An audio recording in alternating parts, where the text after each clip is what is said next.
The Ink and Paint Club podcast is intended for mature audiences. I know we're usually talking about kids' cartoons and stuff, but there's going to be naughty language. Anyway, listener discretion is advised.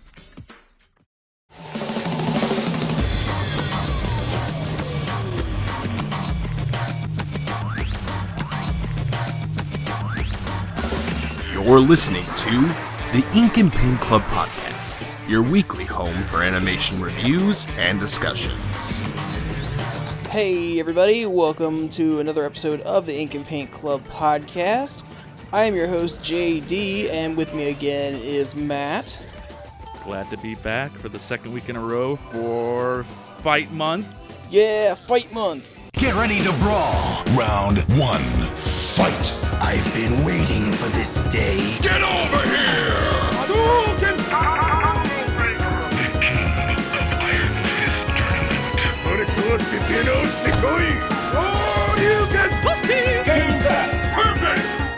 What are we talking about? Yeah, unfortunately Kyle had some family obligations, so he's not with us again this week, but we do miss him dearly, and hopefully he returns to the show soon. Soon, hopefully. Yeah.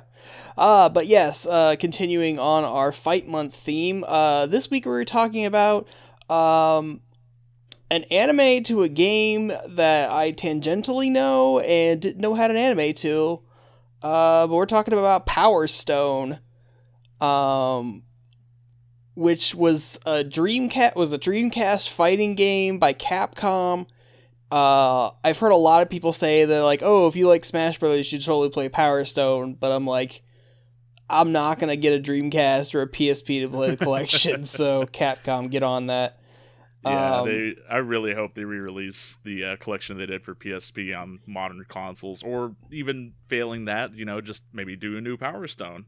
Capcom's been doing pretty good lately. Yeah. If they wanted to revisit old franchises, there's Darkstalkers. I mean, there's like anything in the repertoire that they could take. Right. Like, I love the Power Stone games. I had a cousin that owned a Dreamcast, and he used to come over to my house a lot when I was growing up, and we played the first Power Stone a lot. Like, nice. It was one of our go-to games. It was that and Sonic Adventure 2, where like we just switched those in and out. Mm-hmm. The second one, I remembered there was a place in town. I can't remember the name of it, and it's long gone now, but it was a game shop, but what was cool about it was that there was like there was a wall where they actually had like all the games and the counter, and on the opposite wall they had just a long table set up with like a bunch of TVs and a bunch of consoles, and you could actually pay them to just sort of like play the games, just test them out, like you paid per hour. And sure, you could yeah. just play it, as long as you wanted. It was really cool. I've never ever encountered another place that did that. Game Connection, I think it was called Game Connection. But so Power Stone 2 was one of those ones that I played a lot. I would go over there and play that one a lot. And nice.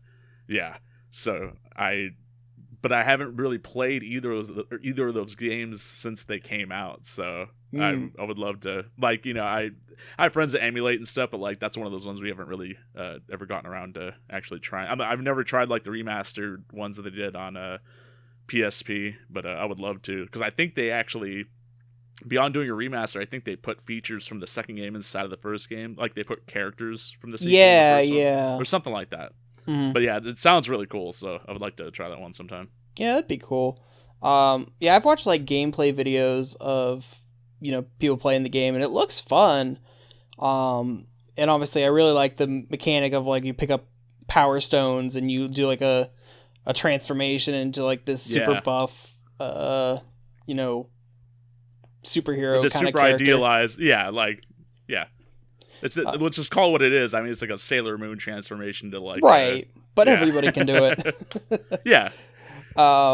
So yeah, the Smash Brothers comparison is pretty good, because it's done by Capcom, but it's unlike any other Capcom fighter. It's not a right. It's not you're a like 2D plane. Yeah, you're like in roam. You're like in an isometric box area, and you kind of just run around grabbing items and fighting the other characters and stuff. So like, I guess in that sense, in the like the picking up items and like the colorful characters and stuff, I can see the Smash Bros. Comparison. Yeah. But so yeah, I mostly wanted to do this episode because I watched the Power Stone anime a couple months ago. I just like watched the whole thing. And I'm like, I needed an outlet to talk about it. How long did it take you to get through the? Because it's one season. It's 26 episodes. Each episode's like 20 minutes. How long did you watch it for? Like, how many episodes did you take in per day, or like how long did it take you to sort of do all of them? I think I watched the whole season over about a week or two. I'd watch an episode here and there, before bed or something. Okay. But yeah, it was weird because here's Uncle JD showing his don't do this at home, kids. But going on the not so legal sites where they host stuff. But I would like the one website I watch anime on periodically has like a random anime like featured at the top every time you come in. And just one of them happened to be Power Stone. Like, I've heard of that game. I didn't know it's an anime, so I watched it, and I'm like, this is the kind of doofy adventure stuff that I love. So I watched ended up watching the whole thing. I found. I just found it on YouTube. That's I watched it on YouTube. Somebody had uploaded the whole show. Yeah. The English dub. You watched the English one too. I did. Yeah. Yeah, and so I just watched through it all like just the past 2 days. Like I just finished it up like an hour or two before we started recording. But yeah, I started like I think I did 3 blocks of like I think of 3 hours of just straight Power Stone watching each. Yeah. So I did 3 hours of Power Stone, then like I went to work, and then like I came home and I watched 3 more hours, and I went to sleep, and I woke up and I did 3 more hours, and then here we are. Like, see, everybody, this is what commitment looks like. He's committed to his craft. Yeah. I mean, also, like, once, because I didn't know until recently, until you mentioned that you had watched the Power Stone anime, that was like, oh, didn't really even realize they had an anime either. Mm-hmm. So, and because I had, that kind of childhood connection to those games, I was like, yeah, no, I'm totally down to check it out. Like, yeah. And I'm glad I did. Like, it's a very fun watch. Yeah. It was kind of funny that I stumbled upon this when I did.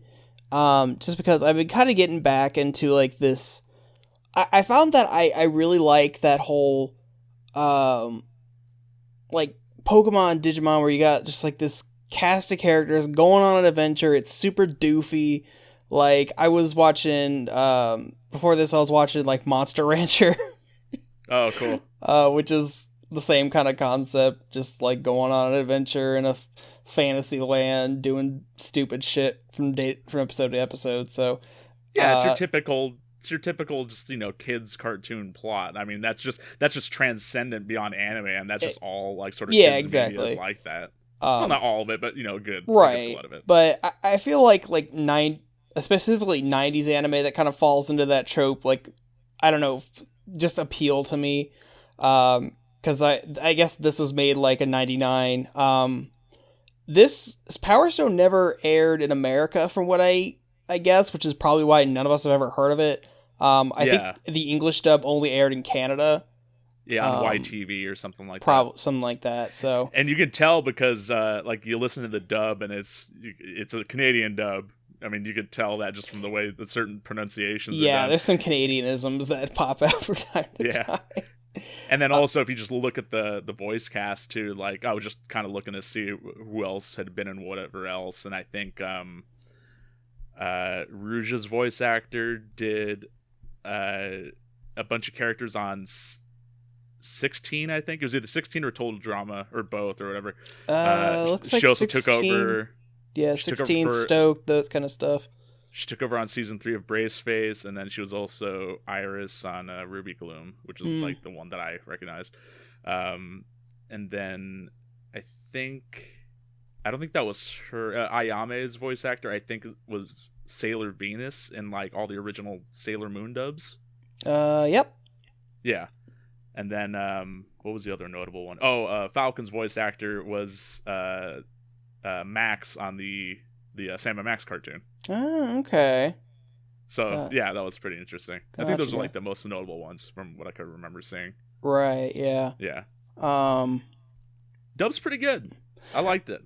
Yeah, I think as far as 90s anime dubs go, it's good. It's fine. I think I can't imagine the source material is any less or more doofy than it is. Yeah, from what I remember, it's your typical, like, most fighting games before this era, they didn't really have story modes. They were just sort of like, they give them an intro, give them an outro, and then there's all this gameplay in between them. Just sort of like, it's all flavor, really. I mean, right. Yeah, so what I did appreciate about this anime, though, is that there's, I think there's, like, 9 playable characters in the original. This is based, the anime is based on the first Power Stone. It doesn't have any, so I think it's 9 characters off the top of my head. But yeah, they put all the characters in there. Like, they all play very major roles. Like, there's some that are in more episodes than others, but they did a really good job of sort of like give them all, pretty cool representation. Like, but the thing that was cool is that, like, it all goes in arcs. Like, I think the first, like, 4 or 5 episodes is them sort of establishing the Power Stones, and kind of like the main character is Falcon, who is like your typical fighting protect, like, he's a boxer, he's also a pilot, and he's also kind of an ass sometimes. Yeah, but I mean, that's just par for the course for sort of like anime pro tags, right? Yeah. Yeah, so his main goal is to just be like, the greatest fighter. He has this prize fighter that he really looks up to called Valgus, who they keep on alluding to throughout. I mean, they show him in some of the episodes, but they keep on, like, basically everywhere they go, they see posters for his fights and stuff. So yeah, and you never see Valgus until like the very end of the show. Well, I mean, here and there you see. He doesn't like play a actually. major part until somewhere towards the end. Yeah, which is pretty. Like, I'm glad they did that, because that's really representative of sort of his role in the game. Like, he's like the final boss in the arcade mode for those games. Okay. And I think he's an unlockable character. I know he's not part of the base roster. Right. But then before that, like, one of the characters. Oh no, actually he's unlockable too. But there's a pirate character called Kraken who sort of functions as that villain for most of the show. Not him specifically, even though he does, show up here and there, but he has this whole pirate gang, and then also his 2 main lackeys, who are called Octo and Puss. I love that. And they're the Octopus twins, and right. They just sort of go around just like trying to take the power. Like, they're just basically going around henching people like all the time. They're basically the Team Rocket of this show. Yeah, no, they're definitely the Team Rocket of this show. But then it's not even just them. They got like ninjas are constantly after them. So, and that's one of the characters that sort of gets integrated into the main cast. Ayame is like part of the ninja people. And then let's see what else. Oh yeah, that's right. So, yeah, like I said, the first few episodes is them kind of establishing, like, the main characters that show up in most of the episodes is Falcon, Rouge, who's the fortune teller character, and then Ryoma, who's it's typical samurai. Yeah, at least the 3 of those guys are usually the main cast. Yeah, and then they just sort of cycle them out as needed.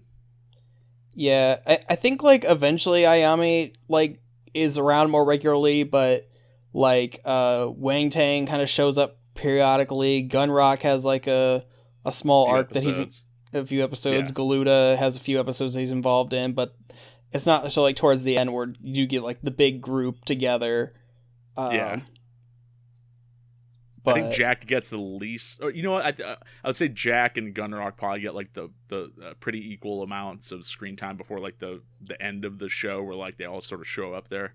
Yeah, Jack kind of like just jumps in from time to time, and like, man, whoever does his voice is just like, it really creeps me out. It's really unsettling. The way they did his character, it's really disturbing.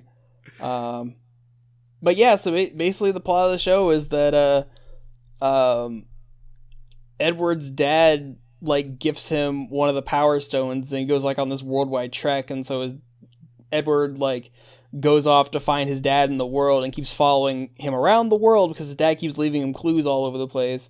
And obviously when he gets to all these different places, he finds another person with a Power Stone, and they probably end up fighting, and then you find people who are like hunting the Power Stones, or Jack, who thinks one of the Power Stones is some jewel that was stolen from him ages ago. It just kind of cycles on from there, where it's just like it's a big globe-trotting adventure, fighting magical MacGuffins, having special transformations and big superhero fights. Yeah, and and it's just very fun. It's unlike what we reviewed last week, Tekken, where it's just very bare bones fighting, and like the fighting doesn't even last like 30 seconds, and it's just kind of over and done with. But like here, they're actually like, and I gotta say too, like the animation is pretty, like for when it was released and everything, like it's actually pretty cool. Like it's really expressive. The fight scenes are really cool. Mm-hmm. They beyond like just having like a really good representation of like all the characters, like they represent a lot of the like the levels and the special moves from the transformations, and even like some of the kind of the items you can pick up around the arenas and stuff. Like they kind of put it like all in here, like you can kind of see them like alluding here and there, and then stuff that's just straight up like when they do the special moves from the transformations, they kind of like they have like like how it is in anime where like they'll reuse animation because so they have like specific transformation sequences that they show, like that they show from every episode, and then like the power up attacks, that type of thing. I mean, you see that same shot of Edward in his Rocket Man powered up form shooting off that thousands of rockets. You see that shot. Yeah, at least which every episode coincidentally once. Is like my favorite move, I think, from the games and just from the show. Like I'm glad, like just the way it's shown, like it just looks really cool. Mm-hmm. Just like it reminds me of I think why I liked this so much was do you remember the episode of the Powerpuff Girls where they have the Dynamo, where they have like the big robot to fight the kaiju, and they spend like 5 whole minutes like prepping every rocket that like comes out of the robot and then like launching them all at once. Like it reminds me of that, and I think I like it a lot because of that. I mean, I want to give this show credit. Like last week, when we reviewed Tekken, like I had a very peripheral knowledge of like Tekken. Like again, I knew who Heihachi was and all that stuff, but I didn't know like dick all about the lore of Tekken. Mm-hmm. And going into that, I kind of felt like kind of an outsider. Like I'm not really sure what's going on here, and I don't know. Like I felt like there was a weird kind of a barrier for entry for like people who aren't familiar with the source material. But for this, I've never played Power Stone. I didn't know anything about it. I didn't know who any of the characters were. I found this really easy to get into. It's like we've been saying, it's a very light and breezy show. It's very light. I don't think it really ever gets in any kind of dark territory. But for being based on a property that I know nothing about, I found it really easy to get into. Being able to relate to characters and find your favorite, who you like to follow, and all that kind of stuff. So I'll definitely give it a hand for that. Yeah, it definitely did a good job of making it accessible, and like it kind of has to be, because it's like a kid's cartoon. I mean, most of the time they're not just gonna like throw something out there and then kind of just hope that they understand what the hell's going on. Like, I mean, that does happen, time to time, but I mean, they're usually for characters that come from games that don't really have much in the way of story already, so they just kind of have to make up everything as they go along. And I mean, it could also be that whereas Tekken last week was an hour-long movie, this is a 26-episode anime, so they've got more time to kind of flesh out these characters. But, I mean, even just from the get-go, like, you know, you kind of go along with Edward's, you know, he wants to be one of the world's greatest fighters, but he also wants to go on this adventure to find his dad after he gifts him the Power Stone and all that good stuff. So I mean, it kind of gets you from the first episode, where it just kind of it sucks you in with its funness.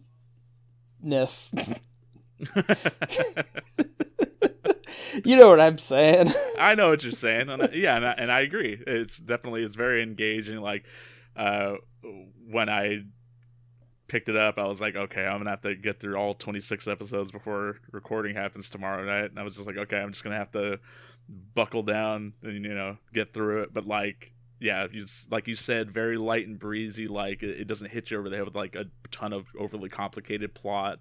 Mm-hmm. Honestly, this is the type of show that you could really just pick up wherever and just start watching, because they actually do like short little recaps of the previous. Oh yeah, last time on Power Stone. yeah. So, and yeah, and it's just it's very cool that they. Yeah, I really liked it. Yeah. I really like this show. Yeah, and like you were saying earlier, I think they do really well with all the characters.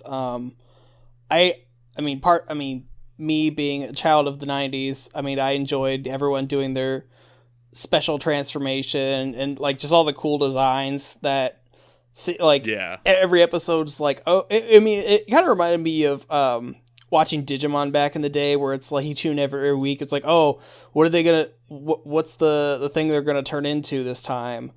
It's like seeing it's like this person gets the Power Stone now. What's their Power Stone form gonna look like? Yeah. And me obviously having never played Power Stone, have no idea what any of these things look like, so it's all new to me. So I mean, I love the design of Edward's Rocket Man outfit. His anime Iron Man. Anime Iron Man, yeah. Yeah. I mean, I like Ryoma's like Thunder Beetle samurai armor. I kept on thinking to myself that it was like there's an actual comic character called Silver Samurai, but when I was watching, I kept on thinking of the Steel Samurai from the Ace Attorney games. Right. That was what kind of reminded me of. Yeah. I liked Galuda's because it's like a big totem pole. Yeah, Galuda's is really rad. And I love that Wang Tang's is like unapologetically just a Super Saiyan. It's Goku. It's just straight up Goku. You know what though? I like it a lot more as a design. Like, I think it looks a lot more visually engaging. Well, also because just there's a distinction between his powered up form and then like his regular base design, whereas you know, the Super Saiyan stuff, it just literally only turns the hair golden. Right. Whereas here, like, it actually gives him like a whole sort of like Journey to the West vibe. I think the only change that I wasn't like super huge on was Ayami's, her like big ninja bunny outfit, just because it just looked too floppy, if that makes any sense.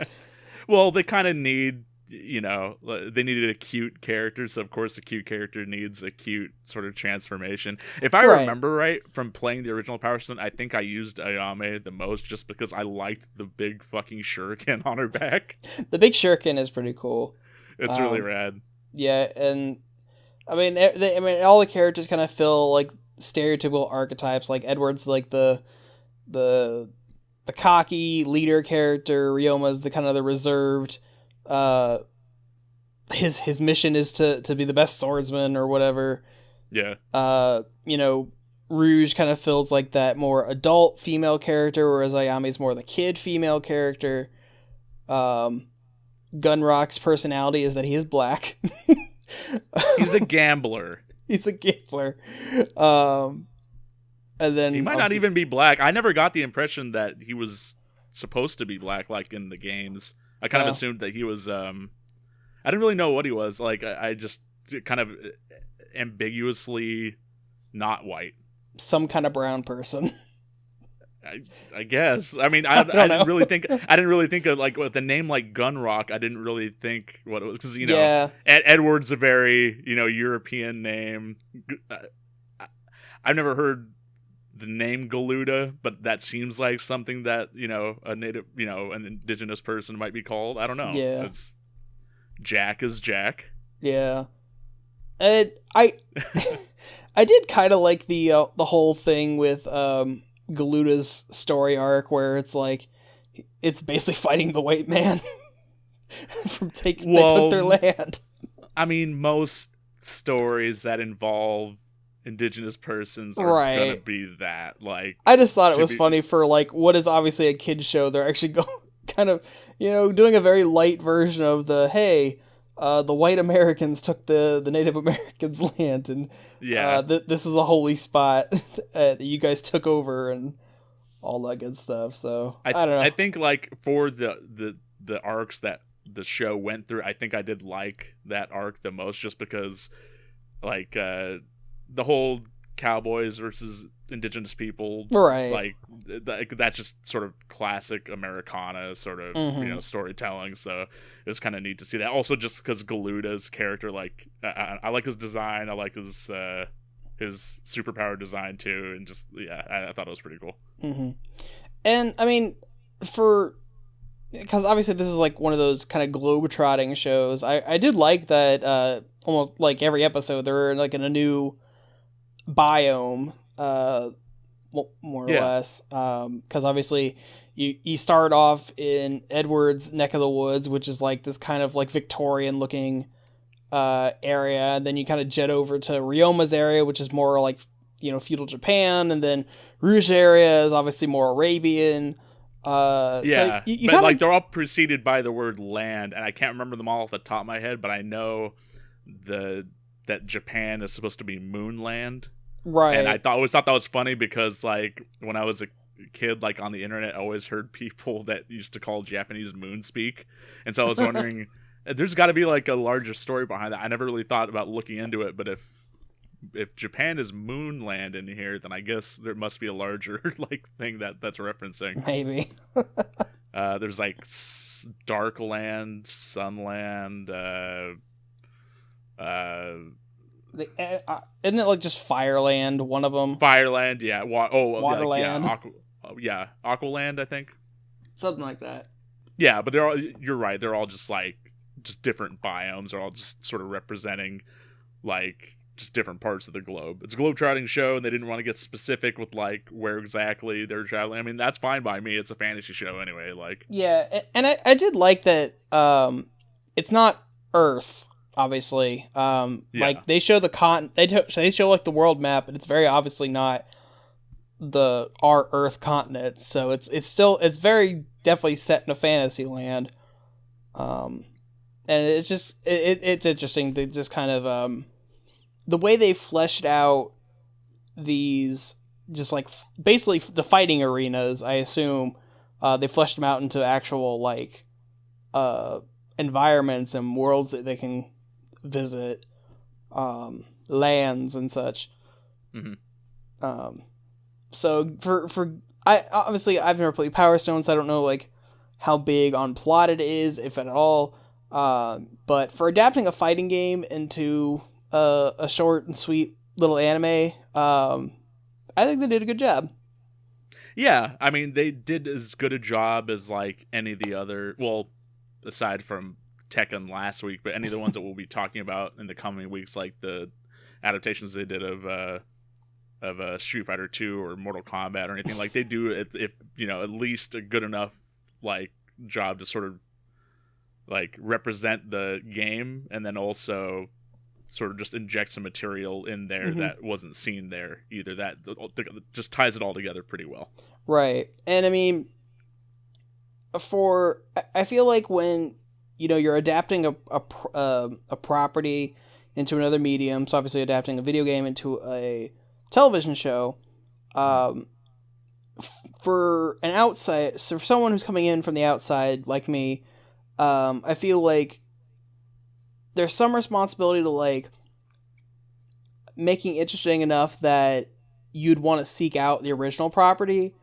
And I can definitely say that from watching this, like it made me more interested to looking into like the lore of Power Stone and like who all these other characters are and who like like in Power Stone 2, they make Edward's dad, who pops up briefly, periodically in this show, into a fighter, and like what his Power Stone transformation is. So, yeah, after I think he might actually be a clone character. I think that's why they included him at all. Maybe, yeah. Yeah. But yeah, just from watching this, it made me more interested in learning about what the deal with Power Stone is and all that good stuff. And like I said, if it was more easily accessible, I would definitely like to play the games at some point if Capcom ever wants to put a re-release out or something. Yeah, that'd be cool. But yeah, I'm definitely interested in this world and the fun characters and all that good stuff.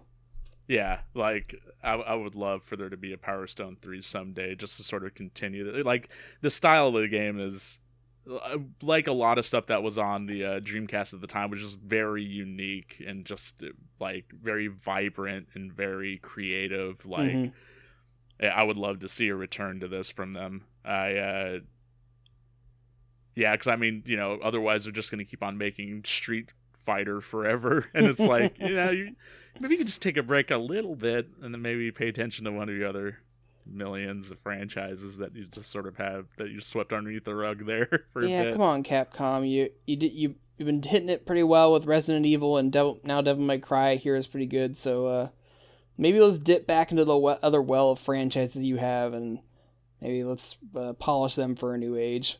Yeah, something like that.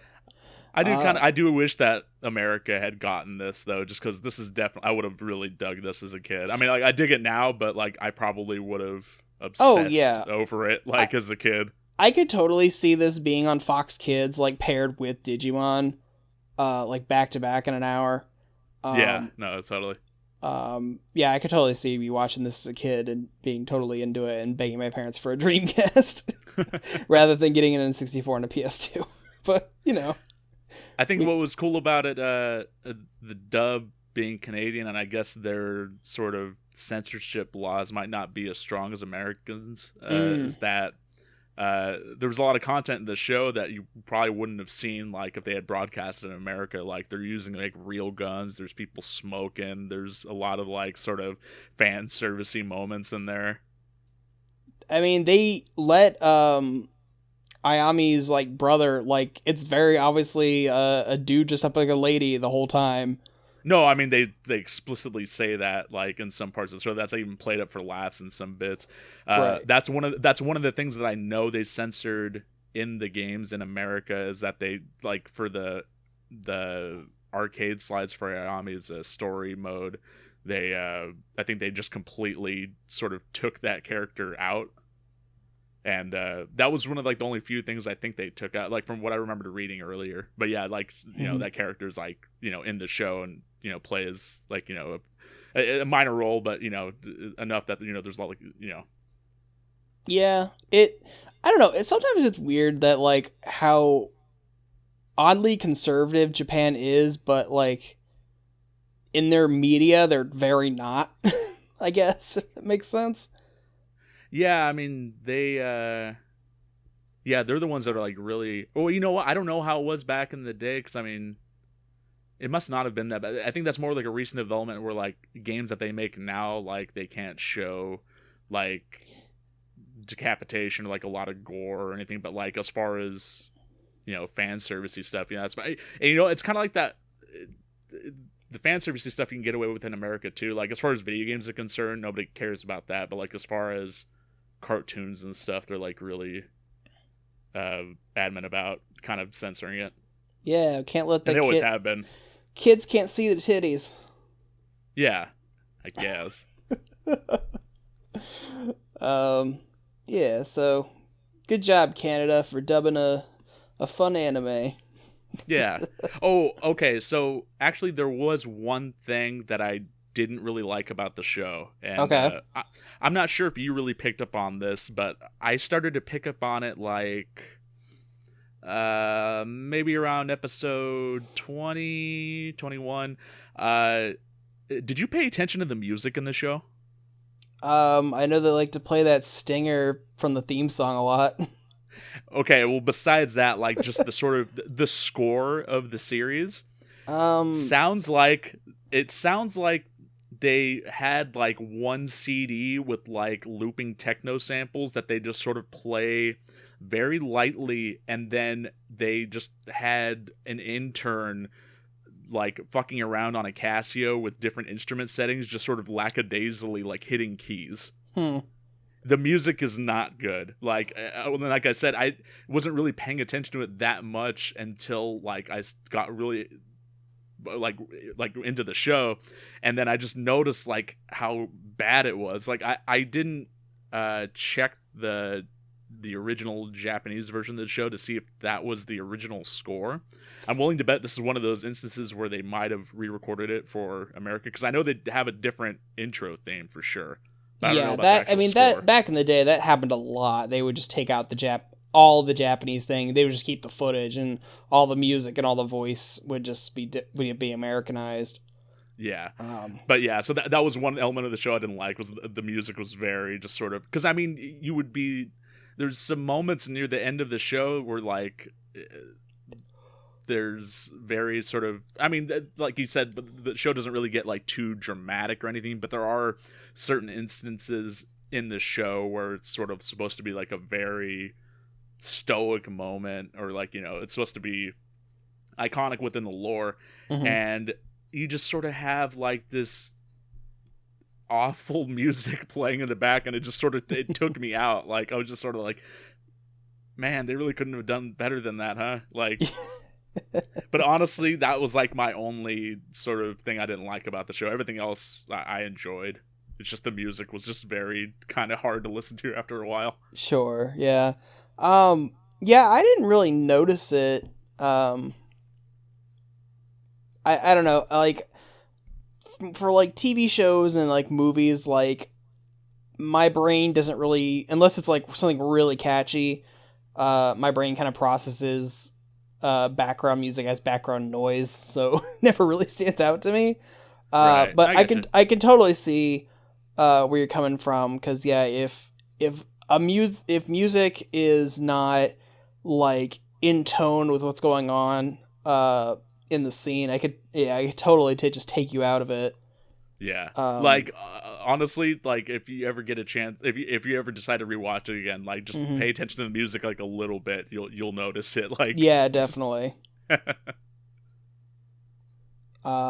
Yeah, I'll definitely have to pay attention to that more next time. But yeah, is there anything else you wanted to mention before we wrap this up today?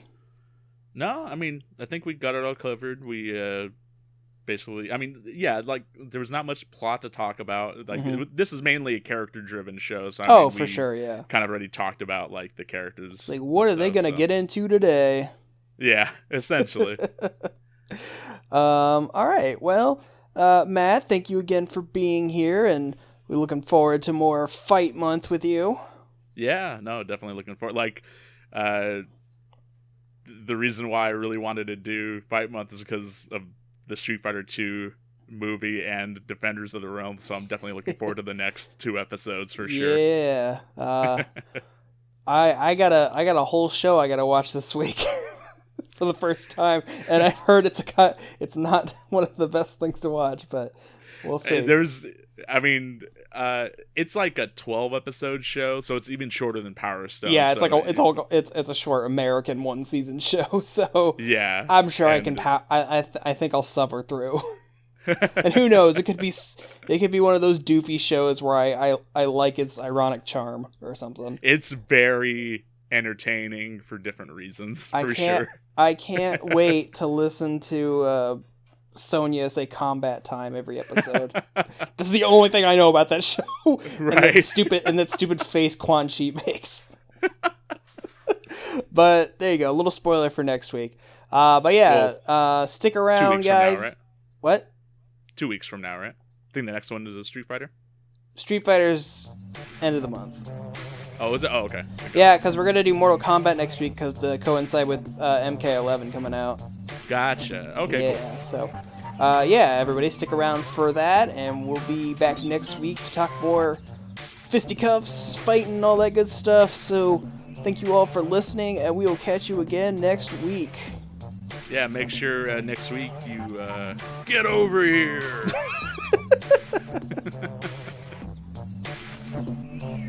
Thank you for listening to this episode of the Ink and Paint Club podcast. Be sure to subscribe to the channel so you can catch a new episode every week.